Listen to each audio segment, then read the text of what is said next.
Salam müəllimlər, hər vaxtınız xeyir olsun. Hər birinizi salamlayıram. Ümid edirəm ki, hər biriniz yaxşısınız. Deməli, müəllimlər, bugün sizə iki sual izah edəcəm. MİQ İnformatika Qəbul 2025-in suallarımız HTML bölməsinə aid olan sual olacaq. Bu bölmədən bizə iki sual ünvanına alınmışdı. Gəlin, vaxt itirmədən keçək suallarımıza nəzər yetirək. Deyir ki, qrafik fayla düzgün istinad verilmiş variantı göstərmək lazımdır. Yəni, ə, qrafik fayla düzgün istinad o deməkdir ki, bizim istinad göstəricimiz qrafik fayl olsun. Yəni, istinadın özü yox, istinad göstəricisi qrafik fayl olsun. Yəni ki, bizim bir dənə qrafik faylımız var, bu deməkdir. Qrafik fayl var. Yəni, məsələn, qrafik fayl dediyimiz, yəni bir dənə şəkil var.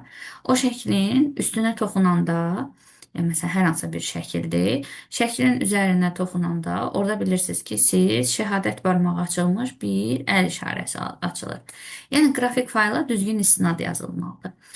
Bu şəklə toxunanda da ola bilsin ki, hər hansısa bir sayta keçid eləsin. Hər hansısa bir sayta keçid olsun.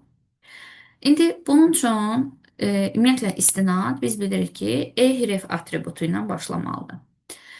E, Bizdə də A, D, Y, E hərflə başlayır. B ilə C, E hərflə başlamır. Ona görə biz bunu eləyirik avtomatik. İndi A variantındakı problem odur ki, e-href, yəni hər hansı bir sayt veriblər, burada heç bir problem yoxdur. Qrafik faylda siz bilirsiniz ki, image src atributu iləndir. Src-nin içərisində ki, hər hansı bir ünvan yazılır dırnağın içərisində. Burada e-tagi bağlanmalıdır, amma bağlanmayıb. Ona görə A variantı da. Burada D variantını saxlayıram. Y variantında heç image src yoxdur. Ona görə Y variantı da getdi. Amma D variantına baxsaq, baxın istinadımız var. Hər hansı bir saytdır. O sayta keçid edib.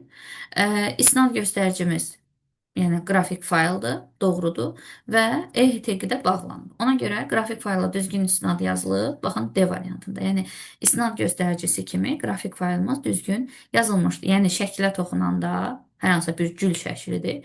Bu gül şəklinə toxunanda belə bir sayta keçid eləmiş olacaq bizim üçün. Ona görə 25-də cavabımız olacaq D variantı. Nəzər yetirək 26-cı sualımıza. Deyir ki, HTML-ə aid olan bir iki ölçülü cədvəli müəyyən etməyimiz istənilirdi. Ola bilər şərt orada daha belə detallı verilsin. Yəni, iki ölçülü cədvəli təyin eləmək üçün də biz bilirik ki, yəni table tag-dən istifadə olunur. Bunu gəlin bir-bir əlimizlə yazaq, sonra variantlarına nəzər yetirərik. İki ölçülü cədvəli 2x2 ölçülü cədvəli təyin eləmək üçün, yəni bu deməkdir ki, 2 dənə sətirdən ibarət olsun, 2 dənə sütundan ibarət olsun. Bu onu 2x2 nə deməkdir? 4 xana olsun, o deməkdir. 4 xanada siz bilirsiniz ki, 2 sətirdir, 2 sütundan əmələ gələ bilər. Yəni, baxın, belə deyək də, 2 dənə sətir, 2 dənə də sütun. 2 vur, 2 ölçülü cədvəl bu deməkdir. Siz bilirsiniz ki, cədvəl tagi table-dan başlayır və border bizim kənar xətlərimizdir. Hamısında da border təyin olunub. Əks halda cədvəl görsənməz. Yəni, bu bütün variantlarda border təyin olunub. Cədvəlin sətrini göstərmək üçün TR tagi açılır, bilirsiniz. TR tagi bağlanılır. Bu birinci sətirdir. Birinci sətir. Baxın, bunu bildirir. İkinci sətri bildirən yenə TR açıb, TR bağlayarıq. Bu biraz aralı bağlayacağım ki, onun içərisində TH tagi yazacaq. Və cədvəlin sütunlarını göstərən TH tagidir. TH tagi açılır, TH tagi bağlanılır. TH tagi açılır, TH tagi bağlanılır. Eyni yazıda burada da TH açılır. TH burada, bura biz TH yox, müəllimlər, TD də yaza bilərik. Bir problem yoxdur əslində. Onun heç bir problemi yoxdur. TH burada açılıb, TH burada bağlanılır. TH burada açılır, TH burada bağlanılmış olur. Burada variantlarla nəzər yetirsək, elə axtardığımız cavab A variantında gizlidir. Burada bir TR-in içərisində bir dənə sətirdə 4 dənə sütunda olmaz. Burada TH-ların içərisində TR yazılıb, bu da olmaz. Eləcə, mən TH təyin eləmişəmsə, bunu TD də təyin edə bilərəm. Orada bir problem yoxdur. İndi xatırlamıram imtahanda hamısı TH idi və yaxud TH TD idi. Onları tam xatırlamıram. İndi deyə bilərsən, mənimlə TH-ın TD-dən fərqi nədir? Onu da qısa olaraq izah edəcəm. Burada TH vermək olmaz. Burada da TH-ları bu formada verilir, bu da olmaz. Deyə bilərsiniz ki, müəllimə birinci sətirdə TH yazdınız, ikinci sətirdə TD yazdınız. Fərqi nədir? Fərz edin ki, bunların aralarına belə bir sözlər yazmışam. Məsələn, bura A yazmışam, bura B yazmışam. Bura C, bura D yazmışam. Bəs o cədvəldə nə cür görsənəcək? Cədvəldə TH olanda birinci sətirdə o A burada qalın göstərilir. A burada qalın göstərilir.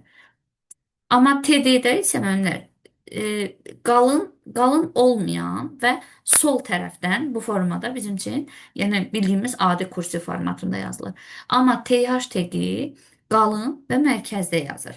Amma TD-TG qalın yazmır və soldan yazır yazını. Yəni TH-ın TD-dən fərqi ondan ibarətdir.